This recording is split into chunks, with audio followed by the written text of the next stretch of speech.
prima uscita ufficiale di Cantiere Friuli proprio in Carnia, un territorio che ha bisogno dell'intervento dell'Università di Udine. Magnifico rettore. Beh, noi siamo usciti per la prima volta fuori, diciamo, dalle mura della città. Oggi era la prima della officina sulla demografia e abbiamo voluto venire in Carnia perché insomma è uno dei temi fondamentali per lo sviluppo del tema demografico. Siamo stati, credo, efficaci perché oggi abbiamo coinvolto sia operatori scolastici, l'Istat stesso. È uscito una situazione non facile e credo che comunque questo studio sia importante perché bisogna partire dai dati veri, recenti e anche articolati. Oggi abbiamo visto degli indici molto interessanti da cui partire per formulare ipotesi, proposte di interventi. Allora, abbiamo sentito le negatività, le stiamo appunto presentando. Da lei direttamente qualche positività. Da dove cominciamo? Allora, secondo me sono uscite già delle proposte, ipotesi in ambito scolastico, in ambito educativo, in ambito dell'alternanza scuola-lavoro, in ambito del coinvolgimento con le imprese. Quindi queste sono già secondo me delle cose interessanti. Dobbiamo sempre tenere presente che dobbiamo calarle in una serie di azioni che prevedono dei sostegni, e qui come sempre l'occasione è buona perché avremo tra poco le elezioni anche regionali e noi vogliamo come università portare elementi, numeri, situazioni che diventino dibattito per chi poi deve presentarsi alle elezioni e deve governare. Con lei è ingegnere, la chiamo ingegnere perché è il massimo secondo me della concezione della vita, dell'approccio della vita. Sì. Io conosco molto bene la montagna bellunese, gli amici bellunesi ci stanno ascoltando. E lì ci sono state aree di confine, il governo ha dato la legge Brancher, ha dato tante leggi importanti nel bellunese. C'è il mito del Friuli Venezia Giulia, tant'è che Sappada è recentemente venuta in Friuli Venezia Giulia e chiede 50 milioni di euro per gli impianti sciistici. Sì. Però noi come Friuli Venezia Giulia, la giunta Serracchiani ha fatto molto per la montagna. Allora, l'approccio che è stato fatto per la montagna con Jacob Serracchiani e tanti altri, in cosa secondo lei è migliore rispetto a quello del vicino Veneto? Beh, diciamo la verità che essere speciali è importante non solo per la montagna ma anche per la pianura, perché non soltanto Sappada ha chiesto e ottenuto di cambiare regione, ma lo sappiamo anche molti comuni della pianura. È chiaro che la specialità è un valore e quindi bene ha fatto la nostra regione a sfruttarla, però dobbiamo essere sinceri, ci sono delle situazioni, vedi anche il Trentino, che sono ancora migliori, quindi dobbiamo mutuare esperienze positive. Ad esempio la montagna può diventare, quando è declinato bene la politica del turismo, una grande risorsa e un'opportunità per tutti. Difatti la Valcellina e Barcis eccetera sono, a mio modo di vedere, le più colpite, ma le più belle anche da vedere. Gli indicatori sul Trentino altrove sono tutti positivi, i peggiori sono quelli del Friuli Venezia Giulia però. Sì, infatti questo è un motivo in più perché c'era bisogno di Cantiere Friuli, dobbiamo partire dalla fotografia, anche se la verità fa male, ma dobbiamo partire da lì, altrimenti non riusciremo a fare qualcosa di utile. Quindi i prossimi passi? I prossimi passi sarà che continueremo il dibattito con gli attori del territorio, perché questi studi non possono rimanere confinati dentro l'università, ma devono diventare dei ragionamenti per elaborare anche i programmi elettorali dei prossimi competizioni.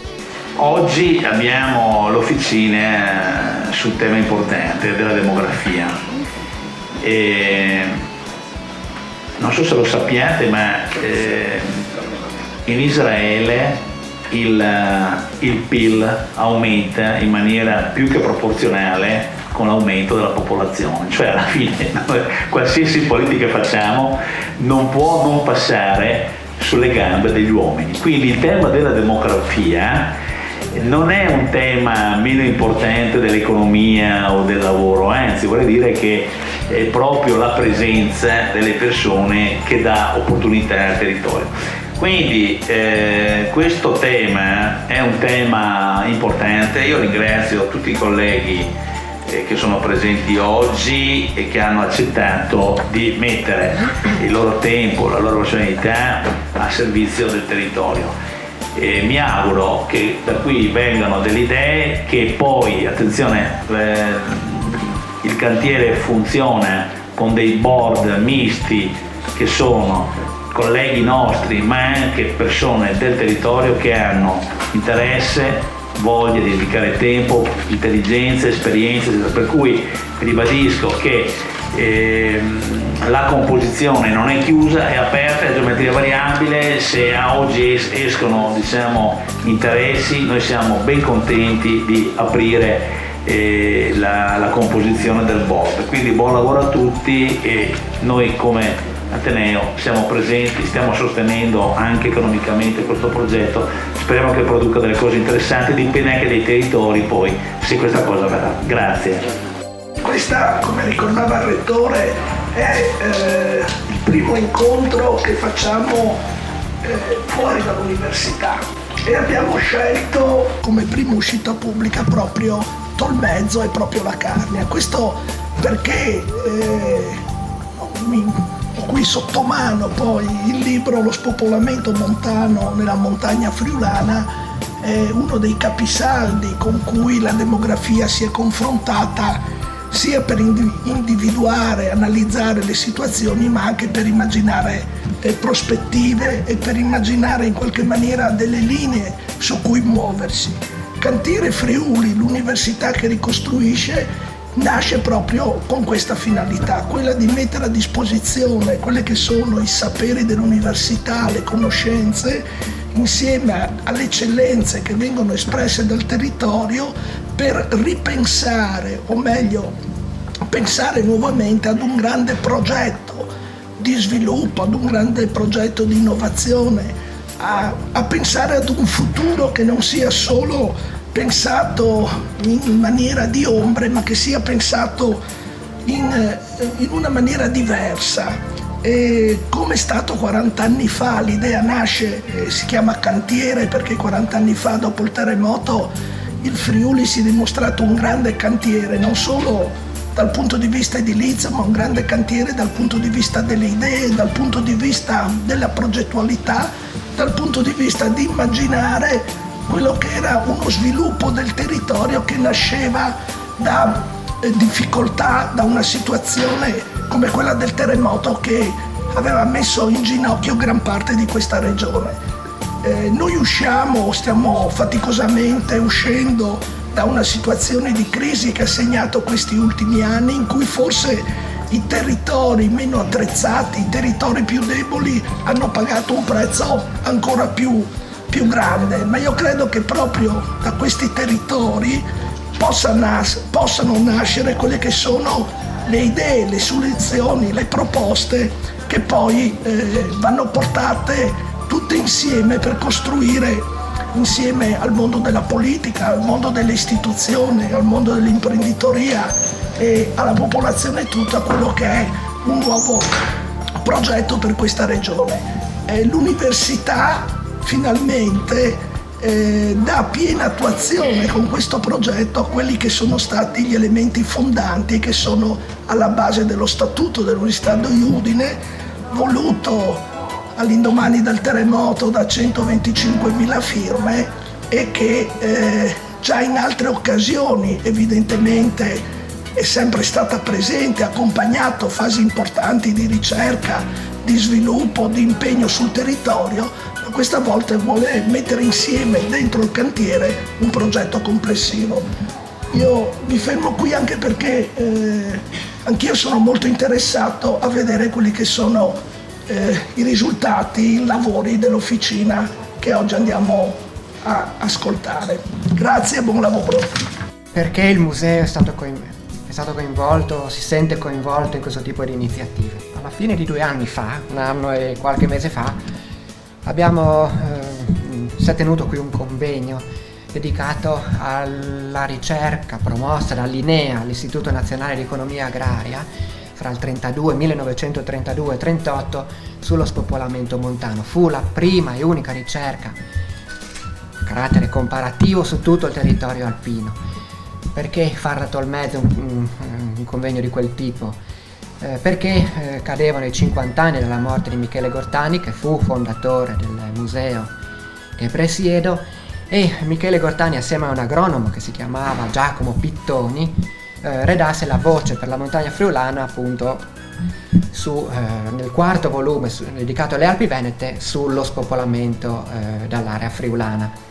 In quell'inchiesta, che aveva un carattere comparato, per cui doveva partire da una griglia comune, una delle richieste fatte a chi indagò i territori, dalla Val d'Ossola alle Alpi Lombarde fino a una parte dell'Appennino, una parte doveva essere inerente ai rimedi allo spopolamento.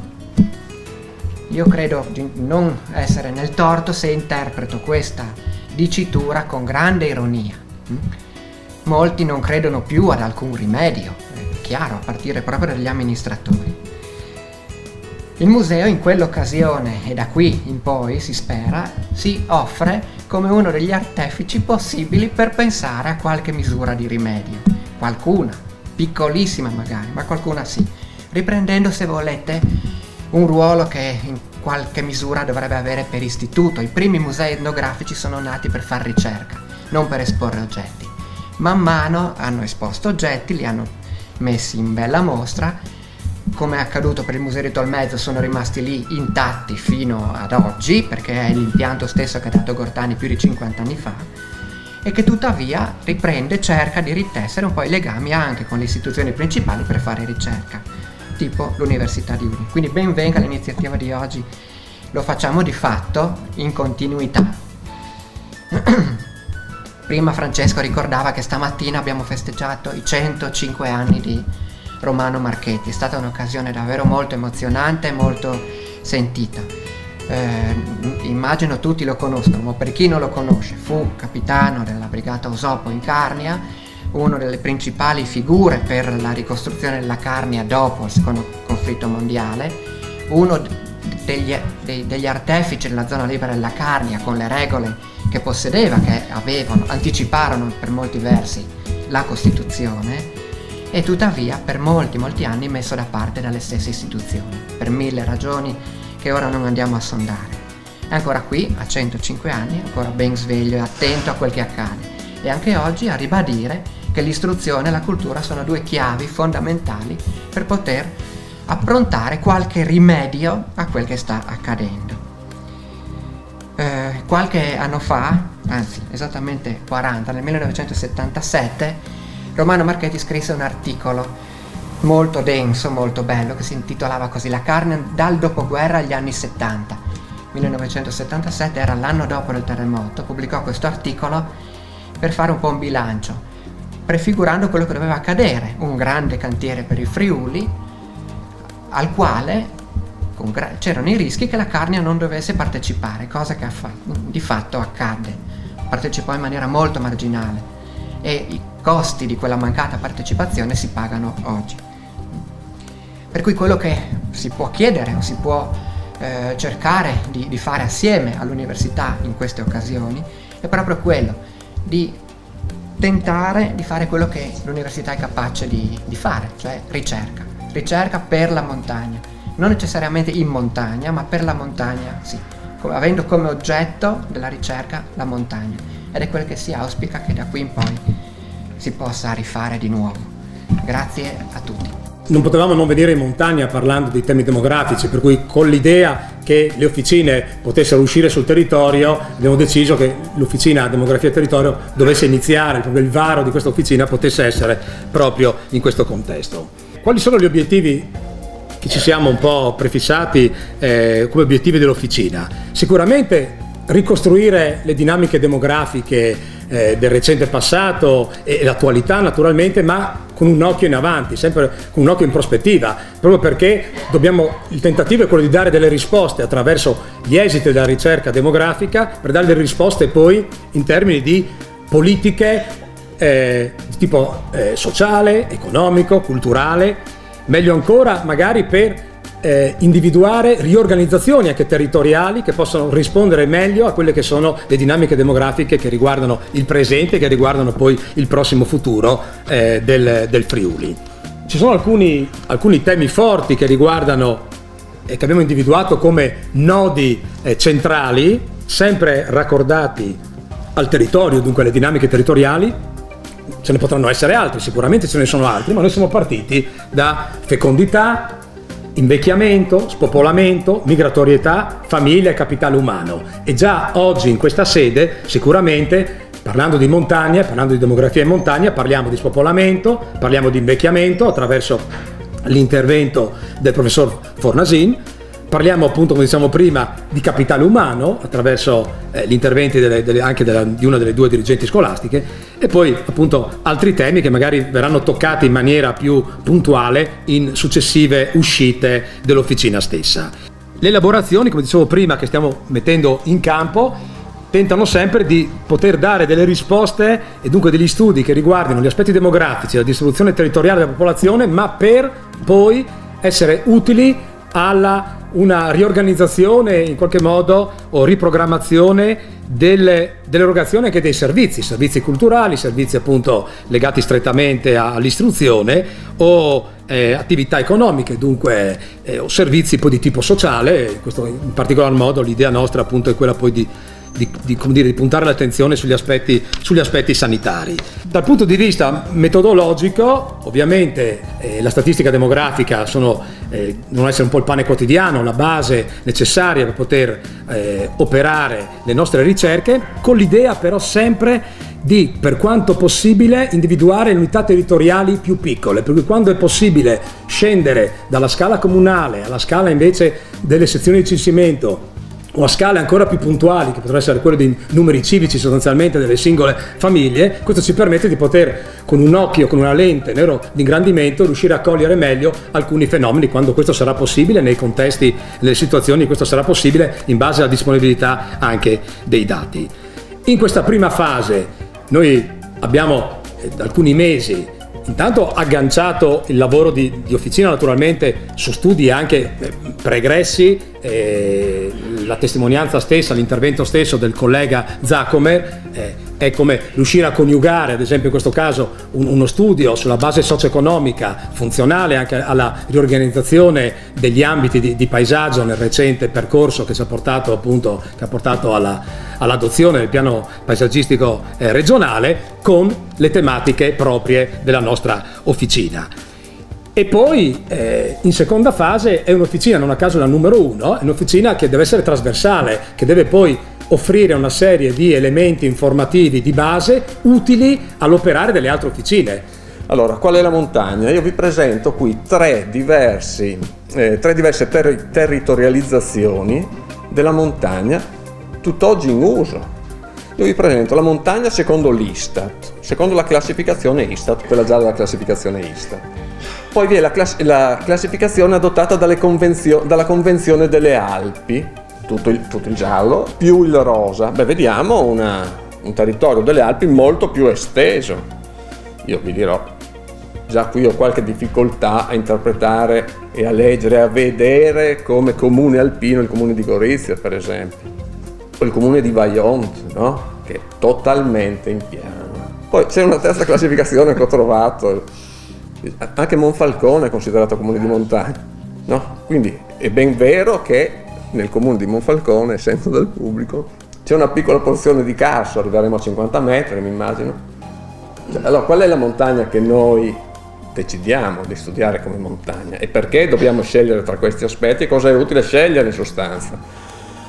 Allora, vi presento quindi le diverse montagne secondo alcune informazioni che ricaviamo ovviamente dai database dell'Istat, no? La montagna della Convenzione per la montagna, che conta 92 comuni, e la montagna Istat, chiamiamola così, che conta 58 comuni.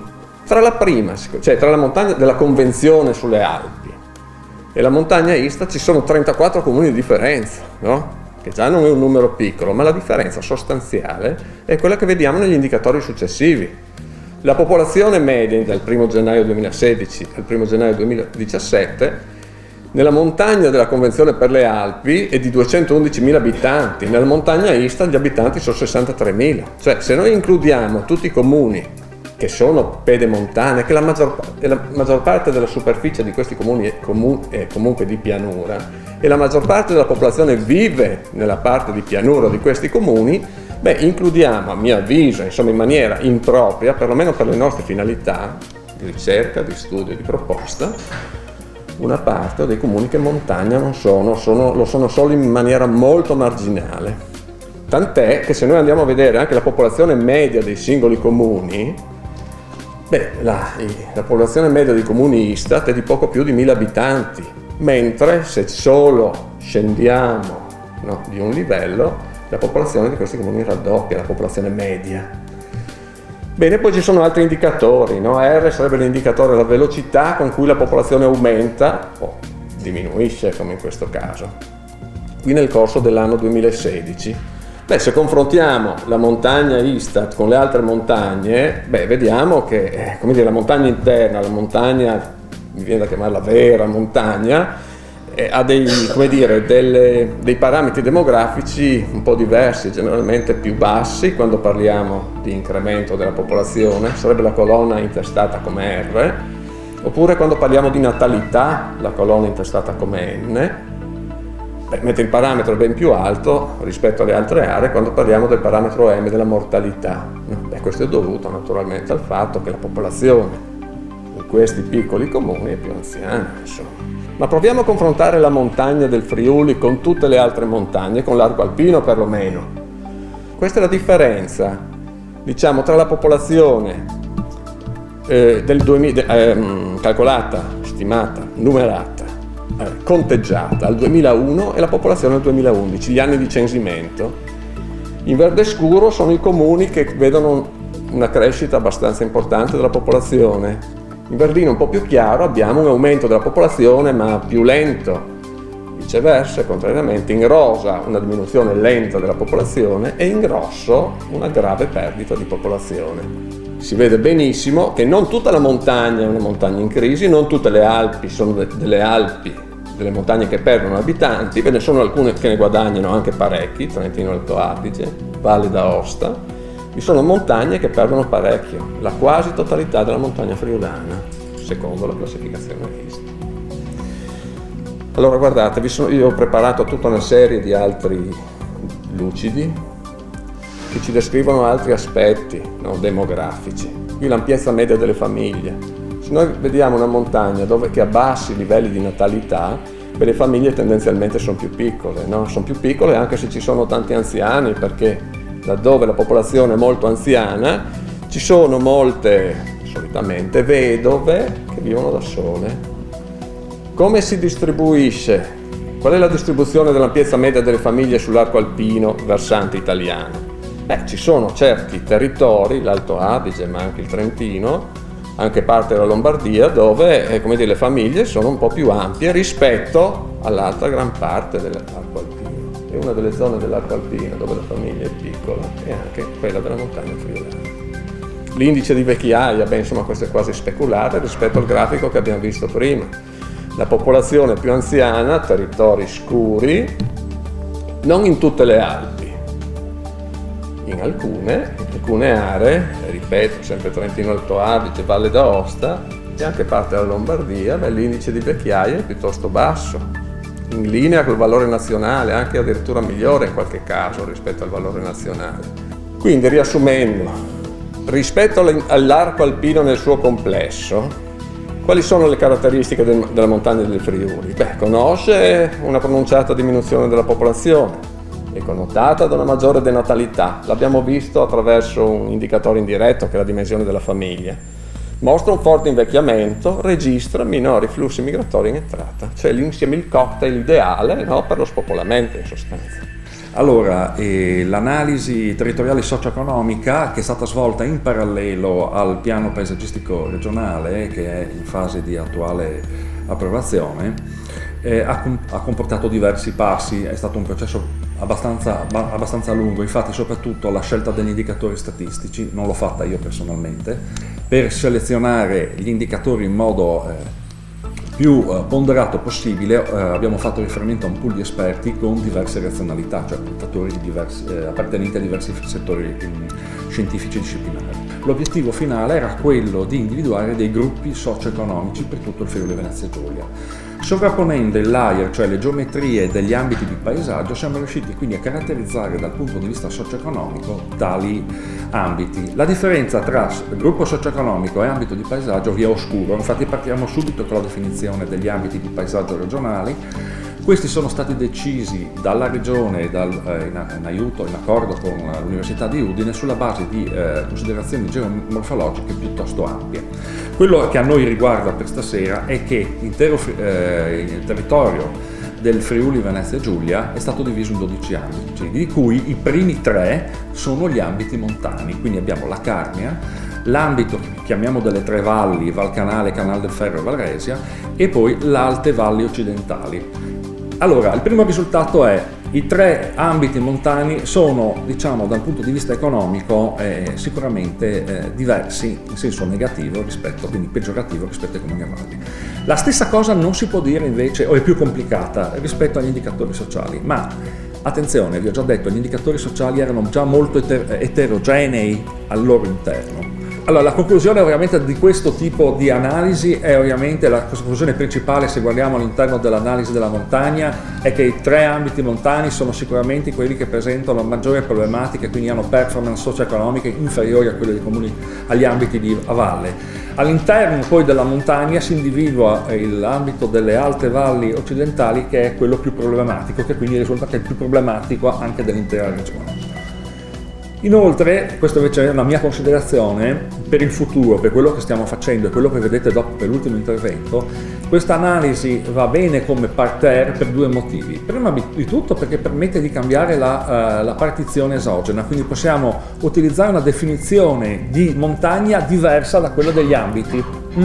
A me, io invece sto portando acqua qui al mio volino, interesserebbe soprattutto studiare la partizione relativamente, come è stata detta anche da una delle docenti, delle aree interne, che sono una definizione ministeriale, quindi la definizione è esogena perché è data per legge, e che in Friuli tutte le aree interne sono solo montane, cioè le aree interne sono costituite da soli comuni montani, quindi ci cade proprio a fagiolo. Inoltre l'aggiornamento degli indicatori è in parte possibile, alcuni sono aggiornabili, i demografici abbiamo visto, perché attraverso ad esempio i dati delle anagrafi dei comuni si possono aggiornare, altri no.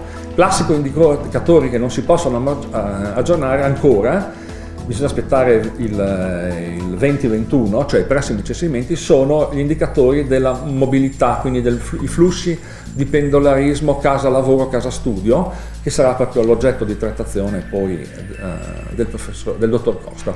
Mi è stato chiesto di parlare di pendolarismo, di mobilità, e la prima riflessione che ho fatto, sì, ok, abbiamo i dati del censimento, dati 2011, siamo nel 2018, sono vecchietti, però magari ci aiutano perché sono fenomeni che nel tempo, diciamo, hanno un loro andamento.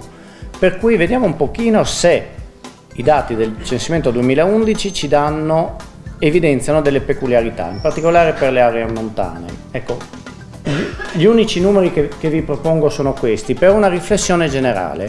Partiamo da un pendolarismo quotidiano rilevato negli ultimi 3 censimenti, che sempre di più privilegia i mezzi privati e sempre meno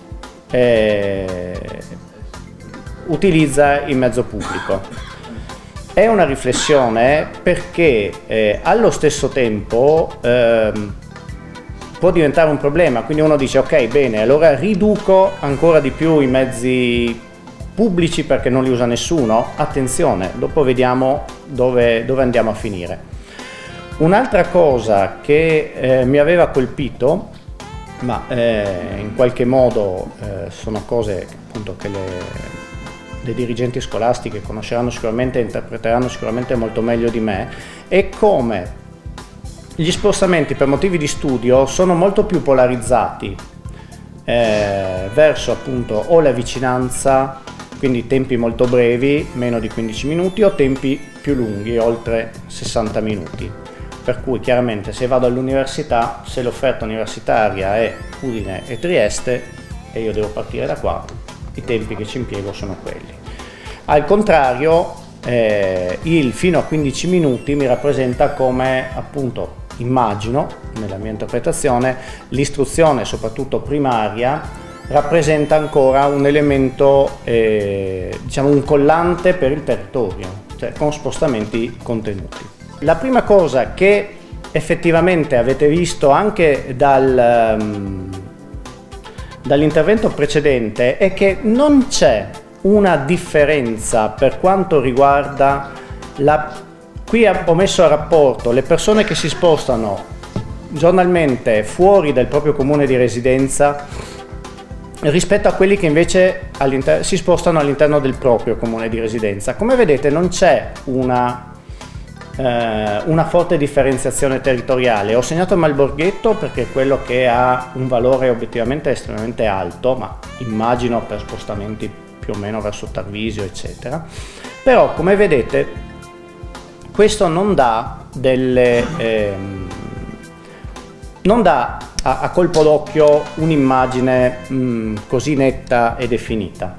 È in chiusura di questo importantissimo convegno che ha visto proprio interagire in maniera molto interessante con il pubblico che ha potuto ascoltare e anche dare proposte, professor Pascolini. Sì, questo è uno degli obiettivi fondamentali di Cantiere Friuli, cioè che l'università si confronti con le persone, raccolga le idee, le elabori, mette a disposizione le sue competenze per realizzare un progetto condiviso per una nuova regione. Una nuova regione, un nuovo cantiere, quindi la suggestione per i nostri friulani che ascoltano. Beh, sicuramente da oggi sono emerse alcune cose interessanti. Il fatto di riuscire a portare qui anche al tavolo attori locali, in questo caso ad esempio penso ai dirigenti, con le riflessioni che ci hanno fornito, sicuramente per noi sono utili per riuscire a indirizzare meglio il nostro lavoro e il lavoro dell'officina nei mesi successivi. È essenziale, professore, è essenziale, perché abbiamo visto i 457 ragazzi che mancano a scuola, Rigolato, 9 anziani con un giovane, dobbiamo intervenire. Sì. Dati che uno potrebbe interpretare solo come dati preoccupanti, sono dati da prendere sicuramente in esame, insomma, seriamente, questo sì. Ha avuto successo, professore, tutta la slide dell'arco alpino, ha colpito nel segno. Ci sono state tante domande su questo argomento, io sono ben contento, però questa è solo una base di partenza. Non sono dati rivoluzionari, sono dati che bene o male conoscevamo un po' tutti, però riproporli con questa evidenza e porli come punto di partenza per una riflessione ulteriore, anche per offrire delle possibilità di sviluppo, per credere in diverse possibilità di sviluppo, credo sia stato utile. Cosa farebbe lei se fosse al governo decisioni importanti politiche? Ci sono dei singoli interventi che possono dare una soluzione a tutto non esistono.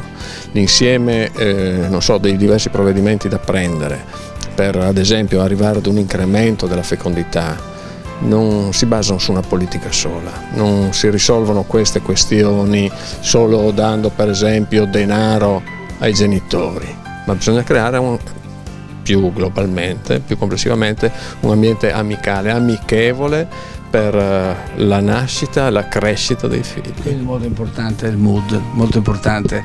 Ecco, Jean-Pierre, il rettore ha elogiato anche il tuo intervento e prima ci ha detto delle cose, vuoi chiudere tu con tutta l'officina? Va bene, chiudo, non è che darò delle soluzioni, a me quello che invece è piaciuto di questa serata è che è emerso drasticamente il fatto che non solo la funzione statistica deve avere un certo peso all'interno della democrazia, che questa è una battaglia che il sistema statistico nazionale sta facendo, ma ormai la forte necessità di avere dati a livello subcomunale. Questa è un'esigenza che ormai è esplosa, ormai in faccia anche all'Istat, perché non è pronta. Oltre al censimento è difficile avere dati più che una. È chiaro che si va a ledere anche la privacy, però la necessità di avere dati a livello subcomunale e soprattutto più recenti, non quelli del 2010, è una necessità molto forte. L'officina numero 6 Pascolini è importante, no? Che in collaborazione con questa. Sì, e quindi adesso vedremo com'è l'officina, a che punto è, cercheremo presto di fare un incontro comune, perché i servizi di base, sociosanitari, di prossimità e demografia sono uno complementare all'altro. I dati sono molto importanti. Abbiamo visto dall'arco alpino come le nostre montagne sono profondamente diverse, e in modo particolare la Carnia, quelle del Friuli Venezia Giulia, le altre zone sono le più in crisi rispetto a tante altre vicine come Trentino Alto Adige e altre zone del Veneto. Ecco, la ricetta, lei ha posto subito una positività molto importante, bisogna costruire il positivo. Da dove cominciamo? Intanto secondo me quello che è importante fare è cercare di capire bene, in base ai dati che abbiamo, in che situazione ci stiamo trovando. Oggi abbiamo visto che ci sono degli indicatori demografici che sicuramente presentano delle fragilità per quanto riguarda il territorio del Friuli Venezia Giulia, che si accomunano anche con situazioni in altre regioni italiane come il Piemonte e certe parti della Lombardia. Bisogna capire se questo è una conseguenza, no? È una conseguenza di che cosa? È una conseguenza delle politiche industriali, è una conseguenza di situazioni territoriali. È chiaro che le infrastrutture, le caratteristiche territoriali di un Trentino Alto Adige non sono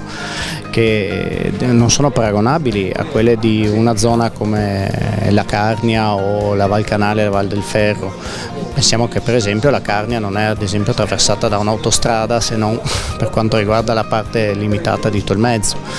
Di conseguenza ci sono tanti aspetti. Secondo me il lavoro da fare è plaudo a un'iniziativa come questa di Cantiere Friuli, che si pone l'obiettivo di analizzare nel modo migliore queste informazioni e cercare di partire da queste informazioni, da questi numeri, per fare un ragionamento complessivo, perché poi le cose sono interrelate. Abbiamo capito che non sempre l'investimento in denaro risolve il problema, ad esempio da questa discussione di oggi molto importante, perché qui c'è stato l'albergo diffuso, hanno portato tante infrastrutture, investito su promotori, impianti, cioè non è che non abbiano investito denaro in Carnia, però non sempre c'è questa, diciamo, spiegazione, che ad esempio è importante anche vedere perché la popolazione soffre e si piange addosso, e in altre parti ad esempio che sono meno ricche magari con poco fanno di più.